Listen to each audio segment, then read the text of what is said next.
Bloody Indian cook. பாத்திரத்தை எல்லாம் கழுவி வை. இட்லிக்கு அரிசி உண்டு ஊற வச்சிருக்க. ஆட்டி வை. முழிச்சிட்டு இருக்காது மூதேவி. பெருசா இங்கிலீஷ்ல சமைப்பான்னு சொன்னாங்க. இவனை இட்லிக்கு தானே மாவாட்ட சொல்றான். சமைக்க தெரியுதோ இல்லையோ, ஒரு காலத்துல சமையல் கட்டுக்கே சக்கரவர்த்தியா இருந்தேன். இப்ப சிப்பாயை விட கேவலமா பாத்திரங்களை கழுவ சொல்றானுங்க. ஐயோ, உங்க நிலைமையை நினைச்சா எனக்கு ரொம்ப பரிதாபமா இருக்கு சார். ஏன் இதே தீவு ஒரு சினிமாவுக்கு போக முடியுதா, டிராமாக்கு போக முடியுதா? முன்னாலேயாவது சமையல் பண்ணிட்டு இருந்தீங்க, பொழுது போயிட்டு இருந்துச்சு. அப்படியும் வெளியில போனா கூட இருக்கிறது ஒரே ஒரு ஹெலிகாப்டர். அதுவும் அந்த பெருசு போனா தான் போக முடியும். போட் எதுக்கு இருக்கு? நான் போட்ல வாரம் வாரம் போய் சினிமா பார்த்துட்டு வந்துருவனே.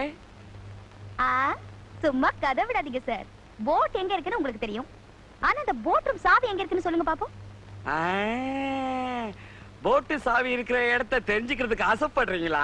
பெருசு யாருக்கிட்டையும் சொல்லக்கூடாதுன்னு சொல்லி இருக்கு. ஆமா, நீங்க அந்த போட்டை எடுத்துட்டு சினிமாக்கு போற விஷயம் அந்த பெருசுக்கு தெரிஞ்சு போச்சு. அவர்தான் அந்த சாவி எடுத்து மாத்திடுன்னு என்கிட்ட சொன்னாரு. ஐயோ, அப்ப சாமி ரூம்ல இருந்த சாவி எடுத்து மாத்தி வச்சிட்டீங்களா? இனிமே தான் மாத்த போறேன். தேங்க்யூ. இந்த ஒரே சுதந்திரத்தையும் பறிச்சுட்டியப்பா.